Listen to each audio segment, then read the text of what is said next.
Setelah kita membahas tentang kumbang air atau bibis yang mirip kecoa, dalam video kali ini kita akan membahas serangga lain yang juga sering dikira keduanya. Sering dikira kumbang air dan sering juga dikira kecoa. Tapi jika kumbang air cenderung diurnal, serangga yang akan kita bahas ini nokturnal. Mereka biasanya muncul malam hari, tertarik pada cahaya, lalu tiba-tiba mendarat di teras rumah atau bahkan menyelinap ke dalam ruangan yang terang. Dan ketika manusia memergoki mereka, reaksinya hampir selalu sama. Kaget, panik, dan akan berusaha minggat. Mengapa minggat? Karena selain bentuknya yang seperti kecoa, perilaku mereka juga sulit diprediksi. Ketika kelihatannya sedang kalem, mereka tiba-tiba bisa terbang random. Menariknya, nama umum mereka dalam bahasa Inggris diberikan karena perilaku defensif mereka ketika tidak sengaja terusik atau terinjak. Mereka menyengat jari kaki. Alhasil, itu menjadi nama mereka, toe biter. Sementara dalam bahasa Indonesia, mereka lebih dikenal dengan nama yang bersahaja, kepik air. Dan saya kurang suka sama mereka.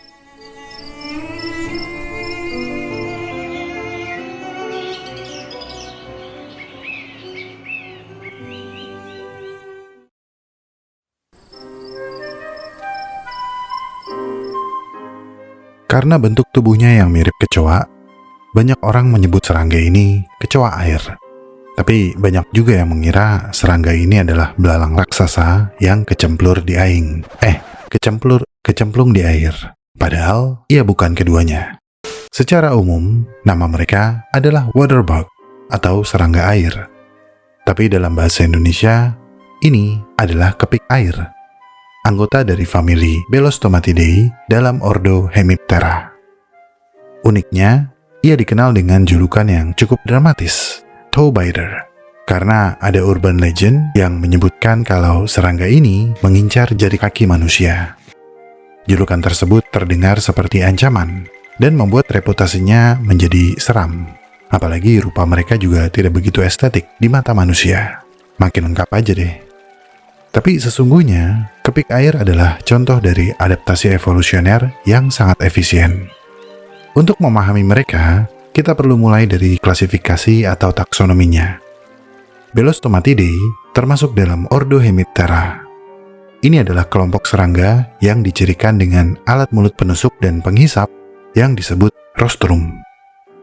Berbeda dengan kumbang dewasa yang menggigit dan mengunyah, atau belalang dengan mandibula tajam yang mampu memotong daun, kepik air dewasa mengandalkan strategi yang berbeda. Mereka menusuk tubuh mangsa dan menghisap cairannya. Famili Belostomatidae tersebar luas di hampir seluruh dunia, kecuali Antartika. Wilayah tropis dan subtropis, khususnya benua Amerika, merupakan salah satu wilayah dengan keragaman spesies yang tinggi. Habitat mereka umumnya perairan tawar yang relatif tenang, seperti kolam, rawa, sawah, dan parit. Lingkungan yang terlihat sederhana atau bahkan kotor, namun sesungguhnya adalah pusat interaksi ekologis yang luar biasa kompleks. Ukuran tubuh kepik air sangat bervariasi, tergantung pada spesiesnya. Namun, panjang tubuh umumnya berkisar antara 2 hingga 12 cm. Beberapa spesies, seperti spesies dalam genus Letocerus, panjang tubuh mereka dapat mencapai lebih dari 10 cm. Dan dalam dunia serangga air tawar, ukuran ini tergolong sangat besar. Oleh karena itu, sebagian besar spesies dalam genus Letocerus disebut giant waterbug, alias kepik air raksasa. Tubuhnya pipih dan lebar dengan warna coklat kusam yang sekaligus berfungsi sebagai kamuflase. Di dasar kolam yang berlumpur, mereka nyaris tidak terlihat. Kepik air adalah serangga predator, dan predator butuh senjata untuk menangkap mangsa.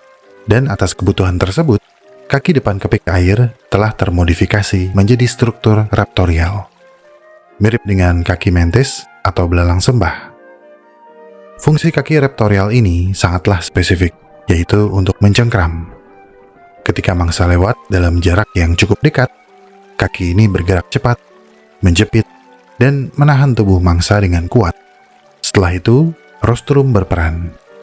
Alat mulut ini ditusukkan ke dalam tubuh mangsa dan akan mengalirkan saliva atau air liur yang mengandung enzim pencerna. Proses ini disebut pencernaan ekstraoral, di mana jaringan internal mangsa diurai oleh enzim pencerna yang disuntikan tersebut. Setelah terurai, jaringan tubuh mangsa meleleh menjadi cairan yang kemudian dihisap.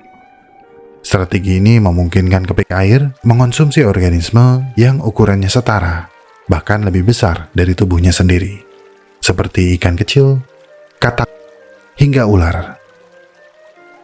Namun, kepik air tidak aktif mengejar mangsanya. Seperti mantis, mereka adalah penyergap. Sebagian besar waktu mereka dihabiskan dalam keadaan diam, tersembunyi, dan menunggu. Dalam ekologi, strategi ini dikenal sebagai ambush predation, sebuah pendekatan yang berkaitan erat dengan kamuflase, kesabaran, dan ledakan kecepatan sesaat. Meskipun masa hidup mereka hampir sepenuhnya di air, kepik air tidak bernapas menggunakan insang. Seperti serangga lain, mereka memiliki sistem trakea yang mengambil oksigen langsung dari udara. Di ujung abdomen terdapat struktur seperti sifon atau selang pendek yang memungkinkan mereka mengambil udara dari permukaan tanpa harus keluar dari air. Mereka cukup menyentuh permukaan air dengan ujung abdomennya, lalu kembali ke dasar air.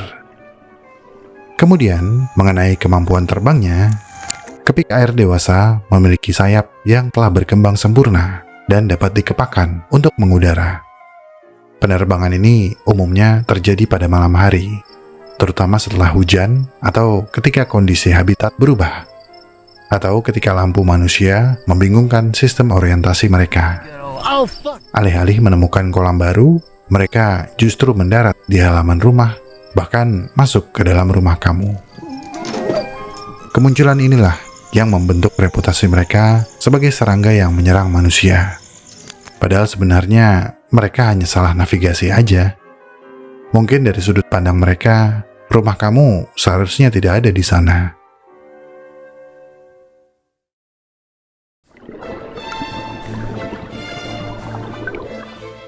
Pada famili Belostomatidae, proses attraction dan courtship memainkan peran penting dalam keberhasilan reproduksi. Attraction atau daya tarik antar individu umumnya dimediasi oleh kombinasi sinyal kimia, perilaku, dan getaran akustik. Betina akan tertarik pada jantan yang menunjukkan kesiapan reproduksi, yang ditandai melalui perilaku aktif, responsif, serta kemampuan defensif, seperti mempertahankan wilayah. Salah satu ciri khas Belostomatidae adalah kemampuan acoustic signaling atau getaran yang dihasilkan para pejantan di dalam air. Getaran ini berfungsi sebagai sinyal ketertarikan seksual dan membantu betina mengenali pasangan yang sesuai. Intensitas dan pola getaran mencerminkan kualitas jantan, sehingga mempengaruhi kualifikasi betina. Selama fase courtship atau perkawinan, interaksi fisik terjadi secara bertahap dan relatif singkat.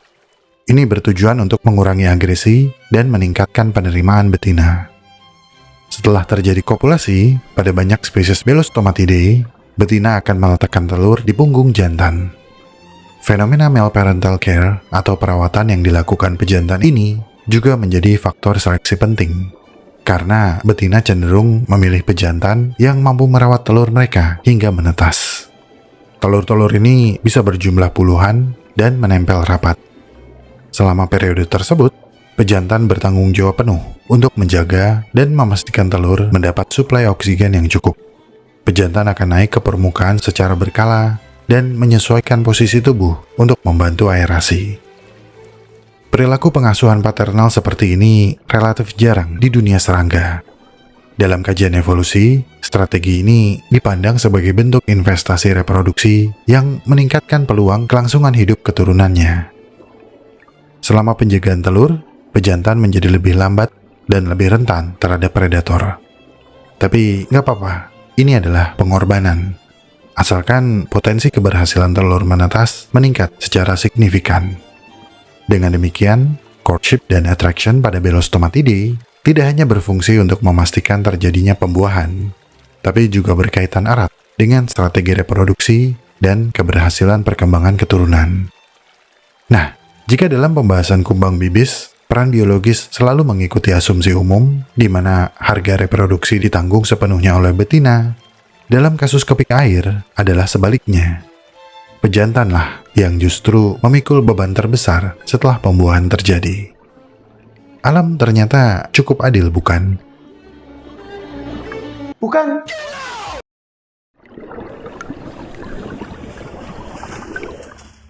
Kepik air, khususnya genus Letocerus yang berukuran raksasa, mendapat julukan toe biter atau penggigit jari kaki karena gigitannya yang sangat menyakitkan, yang seringkali menargetkan kaki atau wilayah tungkai para perenang dan pejalan kaki yang tanpa sengaja mengganggu mereka di kolam, danau, dan sungai. Karena seperti yang baru kita bahas, serangga predator ini sering bersembunyi di lumpur atau vegetasi. Namun, serangan pada manusia ini hanya terjadi ketika mereka merasa terancam. Dengan kalimat lain, perilaku ini bersifat defensif, bukan agresif. Kasus yang paling sering terjadi adalah ketika mereka diusik saat sedang menjaga wilayah, melindungi telur, atau ketika seseorang mencoba memegangnya. Buat kamu yang penasaran dan bertanya-tanya, sakit nggak sih kalau digigit kepik air? Tentu. Tusukan rostrum dilaporkan terasa sangat nyeri. Sensasi sakit biasanya cepat dan intens, disertai pembengkakan lokal. Rasa sakit ini disebabkan oleh kombinasi kerusakan jaringan dan efek enzim dalam liur mereka yang memicu reaksi peradangan. Namun, efek umumnya terbatas dan dianggap tidak berbahaya secara sistemik. Tapi, rasa sakitnya itu loh. Rasa sakitnya dilaporkan berkepanjangan antara 3 hari hingga seminggu. Beberapa orang bahkan melaporkan adanya phantom pain setelah rasa sakit mereda dan bengkak telah hilang. Ini asli, saya setuju. Karena saya pernah ditusuk oleh rostrum mereka. Dan semua laporan tersebut memang sah. Beneran deh, mending digigit kecoa daripada digigit serangga ini. Jadi, julukan toe biter atau penggigit jari kaki lebih mencerminkan pengalaman subjektif manusia daripada strategi biologis si kepik.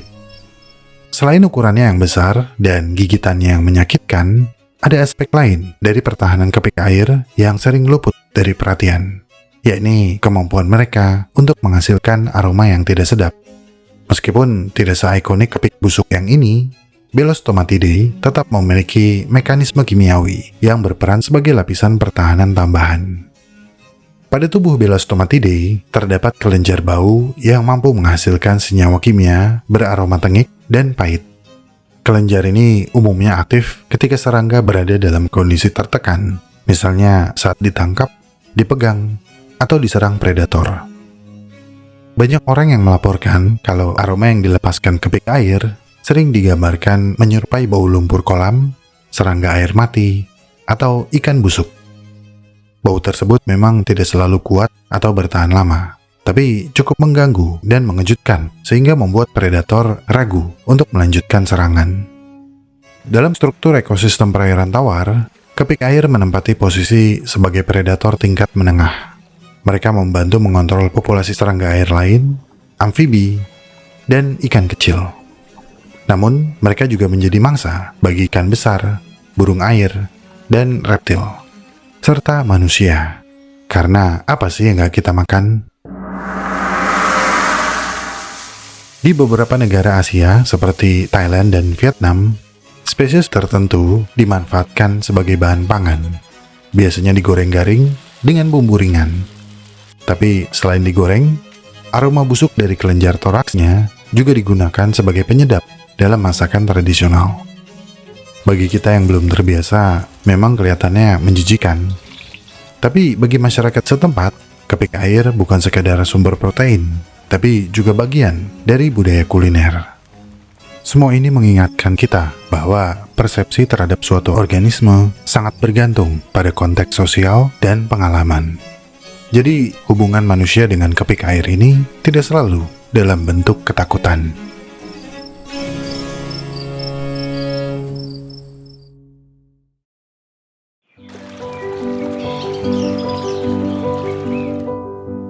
Seperti kecoa, kepik air bukanlah serangga yang indah di mata manusia. Bentuknya besar, warnanya burik, gerakannya tiba-tiba, dan reputasinya mengintimidasi. Nggak estetik lah pokoknya. Ngelihatnya kayak kasihan gitu. Kok burik banget sih ini serangga? Namun dari sudut pandang biologi evolusioner, ini adalah hasil seleksi alam yang sangat efektif. Kamuflase dan senjatanya membantu berburu di air. Abdomen uniknya membantu bernapas di dalam air.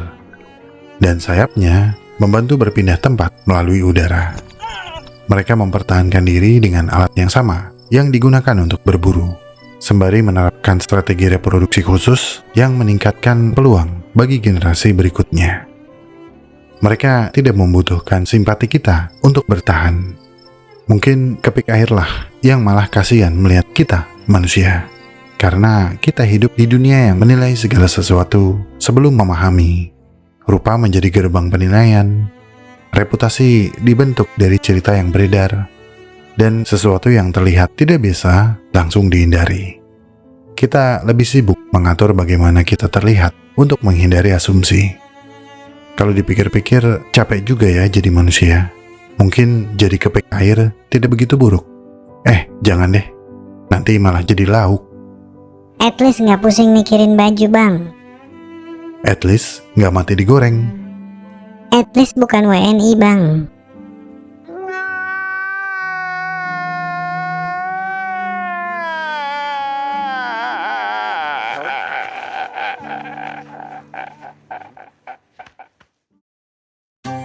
Pendanaan alam semenit sebagian berasal dari dukungan para donatur di Saweria, Samuan, Aisinonyx Jubatus, Chandra Salai dan Juragan Muntois, Indonesia Mas, Iki Hamster Jogja, Dimas Sayang Nailati, Erin Pecinta MU, Fulan, DHYM, Aku Untuk Kamu Muah, I Miss You Hovifah, Nomak Samanda Bodanan, Apiron Ken Solaka, Shula Mahaken, Afeb Tal, King MU, Glory Glory United, Owner Gecko Arms, Lindungi Jambret Sleman, Touch Me, Apotek Taman Seribu Lampu Cepu, Azizah Azahara Salamah, Moluska _ Regani Bagus Rinangku, produsernya Kanako, Coach Surya JKT, W3, Bima Asli Kediri, Ikasel Anjatan, Safasel Cilandak Anjatan, Ocean Flix Gimbal, Krisna Wahyuni cakep banget, Tama Anya 5, dan Binalov Sekebon Ehe.